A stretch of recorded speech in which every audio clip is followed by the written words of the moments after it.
So I've been thinking a lot about decision making lately, and if you're familiar with any of my work, this will come as no surprise. But there's a specific idea that I've been mulling over, and that idea is that we are the sum of our decisions. Now, this isn't a revolutionary idea. I imagine it's one that many of us hold to be true, but I think it's something that we tend to lose sight of. Take, for example, Abraham Lincoln's legacy. We know that his figure sits atop Mount Rushmore and that his image is impressed upon every penny that we touch. But we forget that Abraham Lincoln wasn't born on Mount Rushmore, that he wasn't predestined to reside there, and that for most of his life he was a relatively unknown politician from Illinois. When all we see is the end product of someone's life, we sit unaware of the twists, turns, and decisions that brought them there. We don't fully recognize all of the choices that they made to mold their character. One of my favorite Lincoln biographies was written by William Lee Miller, and he wrote that out of the margin of their freedom, human beings make choices. And he argued that Lincoln's important changes did not unfold through the working out of a pattern of nature. They came by his own intent, through thinking, and might otherwise not have happened.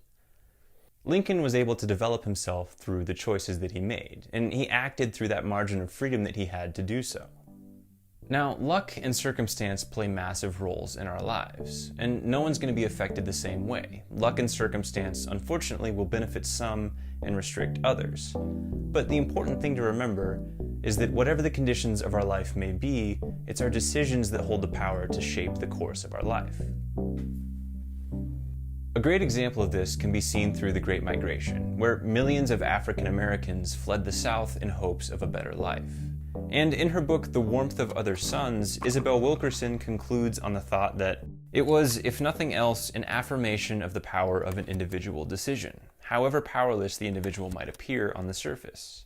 In the simple process of walking away one by one, wrote the scholar Lawrence R. Rogers, millions of African American Southerners have altered the course of their own and all of America's history. If we understand that decisions hold this power, the power that can shape our own lives and the course of a nation's history, then it seems a bit foolish to me that we don't devote more of our time towards the study of decision-making. I'll admit that the subject of decision-making can come across as a little dry, and it's far from the exact science that it can pretend to be. But if we're going to subscribe to this idea that we are the sum of our decisions, it's hard for us to deny the importance of decision-making.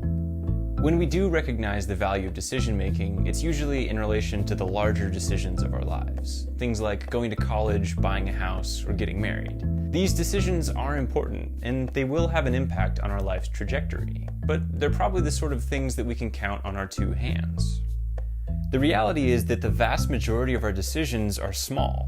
Researchers have found that each day we make nearly 200 decisions related to food alone.